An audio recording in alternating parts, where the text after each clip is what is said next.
me and the wife, we are a inter-community shadi. Like I'm basically Bengali, you know, Ganguly and all. Any Bengalis over here? Yeah, nice. Wow, the tickets were expensive. Surprised. I'm allowed to say that. And my wife, she's Gujarati. Yeah. Any Gujaratis here by any chance? आप कौन ही मानेगा? But you guys are Gujaratis. Oh wow, what's your name, brother? Dhairya. That's as Gujarati as it gets. Dhairya Gujarati, right? आप कुछ snacks carry कर रहे हो क्या? होगा आपके पास brother? पक्का कुछ निकल आएगा यार. नहीं, Gujaratis always have snacks, always. And for some reason they call it snakes. ऐसा लगता है बड़े से सांप आने वाले हैं. नहीं, seriously, there, brother. Recently I was on a flight which had a whole gang of 11 Gujaratis. And total मिला के उनके पास pantry कार्ड सारा खाना था यार. 7-8 अलग कोर्सेस थे. एक अंकल तो आचार ही बांटे जा रहे थे. Like पाथवे पे एयर होस्टेस वाला टाइम उन्होंने बताया था. वो इतनी बार पीछे आए थे, मैं तो बोल भी लिया, अंकल बार-बार जरा थोड़ा पानी ले आओ ना. मैं कहा पानी नहीं, आमरस है मेरे पास. और फिर उतरने के बाद पता चला कि उन सबका फास्ट चल रहा था. फास्ट हाल है भाई. So we are an inter-community couple. A lot of people ask us that is it challenging to be an inter-community couple? Is it challenging? And Alex, it's not for us because it depends on who's from what community. And by that I basically mean who's from a patriarch community and who's from a matriarch community.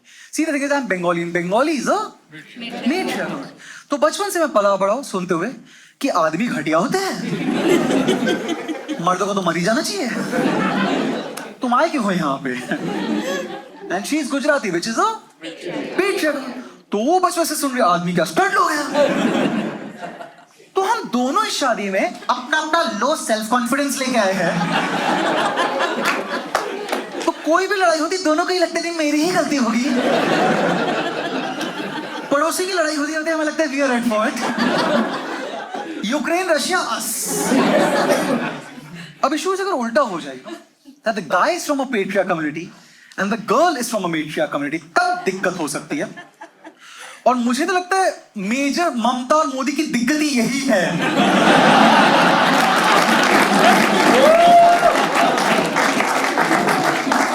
मतलब अगर मोदी जी की जगह कोई Gujarati female होती, वहां से थेपला नहीं भेज देती उससे. और ममता की जगह कोई बंगाली आदमी होता, उसी थेपला पे पोएम नहीं लग जाता बढ़िया से. And you know, it's interesting to be in an inter-community शादी because see, for all of us, हमें जो upbringing मिलती है, हमें जो parents lifestyle लेते हैं, हमें लगता है वही normal है, वही standard है. And then suddenly if you have an inter-community शादी, फिर पता चलता है भाई ये तो syllabus छोड़ो कोर्स ही लग पढ़ाया जा रहा था यार. Like small things. For instance, imparting financial knowledge to your kids. You know, like Gujarati में भयंकर लेवल पे चल रहा है, बहुत ज्यादा, full on. बेटा देख, हमारे इतने लाखों की स्टॉक मार्केट इन्वेस्टमेंट है, इतने लाख हमने एफडी में लगा रखे हैं और इतने लाख रियल एस्टेट में. एंड बच्चा से बट पापा भी तो हमारे 4 साल का हूँ. हाँ बेटा, थोड़ा लेट हो गया तेरे वक्त. तेरे भाई को तो 3 में ही सिखाने लग गए थे. बहुत ज्यादा. हर गुजराती का ना सपना चल रहा है कि अगला हर्षद मेहता हमारे घर से निकलेगा. स्कैम 2032 हम मारेंगे. फुल ऑन बच्चा जा रहा है, पापा 10 रुपए दे दो ना, चॉकलेट खरीदने हैं. बेटा एक काम कर, 100 रुपए ले. वहां दुकान में ना 10 चॉकलेट सारे खरीद ले. और वहां कोने में बंगाली बच्चे दिखा तुझे, सबने चश्मा लगाया हुआ है. उनको 12 में बेच गया. इसे कहते हैं 20% मुनाफा. एंड बंगालीज में सीन ही नहीं है imparting financial knowledge to your kids. Impart कहां से करेंगे, साला खुद ही नहीं है. In Bengalis, imparting financial knowledge to your kids is telling your kids, बेटा हम बहुत ज्यादा गरीब हैं. पूरी जिंदगी में नहीं यही सुना है कि बेटा हम बहुत ज्यादा गरीब है. क्या बताएं हम कितने गरीब है बेटा. हमारा तो एम्बिशन ही था गरीब होने का और हमने अचीव कर लिया है. और पूरी जिंदगी सुनने के बाद कि हम गरीब है सुनने के बाद एक दिन अचानक से बंगाली पेरेंट्स दूसरा घर खरीद आते हैं. और तुम सोचो साला हम गरीब नहीं थे. इस हाइपोथेटिकल गरीबी के चक्कर में तुमने अपने इतने सपने मार दिए कि ब्रांडेड कपड़े क्या ही पहनो, हम तो गरीब है. स्कूल ट्रिप पे क्या ही जाना, हम तो गरीब है. अब वो जा जाके दिखा रहे बेटा देख के नए घर में फॉल्स सीलिंग लगा रहे। फॉल्स सीलिंग तो मैंने सब लोग में डाल दिया था आपने। Small there something as basic as chai. चाय हर कम्युनिटी में कितनी अलग से बन रही है पता ही नहीं लोगों को यार। देख शादी का ना पहली बार मैंने बोला कि चाय पीनी है तो मैंने कहा चाय बना के ला। तो मैं गया किचन में चाय बना के 5 मिनट आया। मेरी वाइफ ने चाय का एक सिप लिया। क्या मुंह तर जाए मोड़ा जेवू चाय मोड़ा जेवू। एक तो रीजनल लैंग्वेज इंसल्ट्स का ना इंग्लिश बराबर ही कर ही नहीं सकता। मोड़ा जेवू चाय का मतलब है शक्ल जैसी चाय है।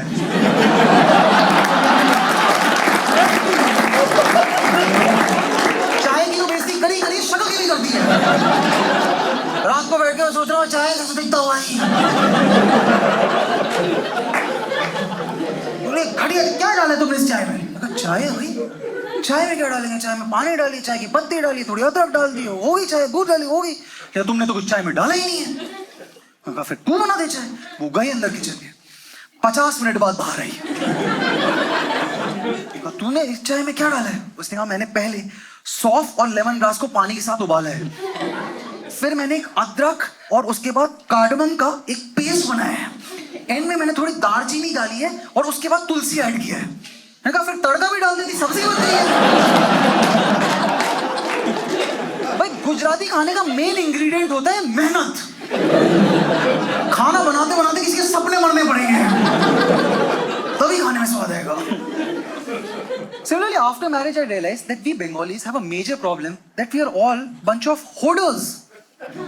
होर्डर मालूम है ना कौन होता है? गेम ऑफ थ्रोन्स वाली बात नहीं कर रहा मैं। घर में बैठ के होर्डर नहीं कर रहा हूँ। होर्डिंग बेसिकली चीजें जमाना, इकट्ठा करना, कुछ फेंकना नहीं।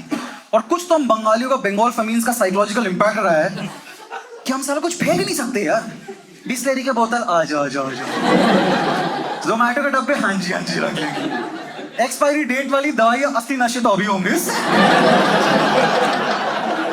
किताब तो हम फेंक ही नहीं सकते, टैगोर खुद आके चप्पल मार देगा हमें। हर बंगाली घर का सपना होता है कि इवेंचुअली हमें म्यूजियम बन जाना है। सिवाय पैसों के आपको सब कुछ मिल जाएगा हमारे घर में। इतनी चीजें ना हमारे घर में पड़ रहे हैं। Like have you seen those overloaded tempos जिसमें सामान इतना सारा होता है? Every Bengali house is the home equivalent of that. फट रहा हमारा। अगर कोई चोर हमारे घर में आ जाए ना उसके घुटने चल जाएंगे। आधा घंटे घूमने के बाद खुद बोलते हैं रेजिडेंशियल सोसाइटी को डाउन करें। आप कोई कबर्ड खोलो आपको अलग अलग एरा की चीजें मिल जाती है। कबर्ड खोलो अंदर floppy disk, fax machine, audio cassette, Walkman. अरे वो जी similarly in Gujarati households also there is a major obsession जिसके बारे में पूरी दुनिया को ना पता नहीं है। एक मेजर ऑब्सेशन है कपड़े धोने का। बहुत ऑब्सेशन है कपड़े धोने। हर दिन सुबह ना उन्हें वॉशिंग मशीन की आवाज चाहिए यार। आप किसी महंगे से महंगे रिजॉर्ट चले जाओ, अगर बाहर बालकनी में कच्चे सूख रहे हैं पक्की बात है वहां पे गुजराती रह रहे हैं। मुझे तो लग रहा है किसी दिन आंटीला से नीता भाभी खुद दिखेगी ऐसे। नहीं चादर नहीं अनंत का रुमाल है ये।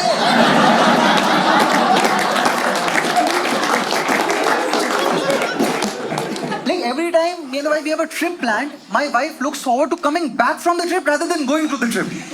कि सारे कपड़े धुलने में जाएंगे। और अगर मेरी मदर इन लॉ घर आ गई फिर तो नंगा नाच होता भाई कपड़े धोने का। धो सब धो। कुशन कवर कर्टन सब। कपड़े धुलते सूखने जाते उसके नीचे अगर मैंने छू दिया फिर से धुलेंगे। इसने अपने नॉन वेज हाथों से छू कैसे दिए?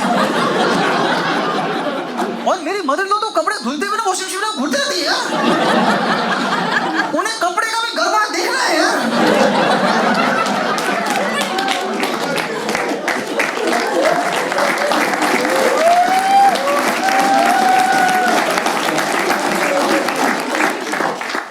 एक ही चीज है common across the Bengali upbringing and the Gujarati upbringing is that parents, Bengali and Gujarati parents दोनों ही हमें कभी बच्चों को कॉम्प्लीमेंट नहीं करते।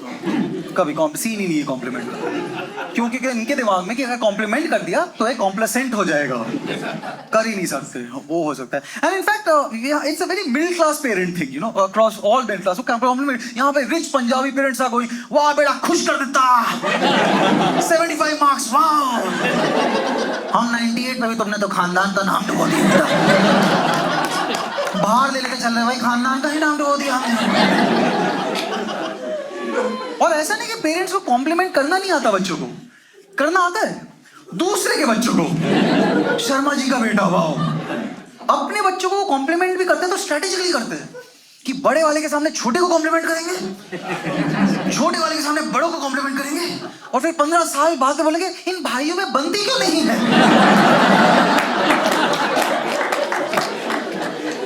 अगर दोनों साथ में होंगे ना, दोनों बड़ा छोटा दोनों साथ में, तभी ना बुआ के बेटे को कॉम्प्लीमेंट कर देंगे। बुआ के बेटे को पता ही नहीं वो कमरे में घुसा, उसे किसी नजरों से क्यों देख रहे हैं। And it's because of this non-complimenting nature that we all are a generation of people who are just awkward around compliments. हमें कॉम्प्लीमेंट लेना ही नहीं आता, हम awkward हो जाते हैं। कोई कॉम्प्लीमेंट ही क्या बोल देगा तुझे, क्या करना भाई इस चीज का। अगर हमें कोई कॉम्प्लीमेंट दे दे, we start giving reasons why we don't deserve the compliment. कोई बोल दे भाई तू बहुत फिट लग रहा है, नहीं ये तो शर्ट ऐसी है, लाइटिंग की वजह से लग रहा हो भाई। हम कॉम्प्लीमेंट को भाग की तरह ट्रीट करते हैं कि जल्दी से दे देना है। अगर कोई बोले तू अच्छा दिख, भाई तू भी अच्छा दिख रहा है भाई, बहुत अच्छा दिख रहा है भाई,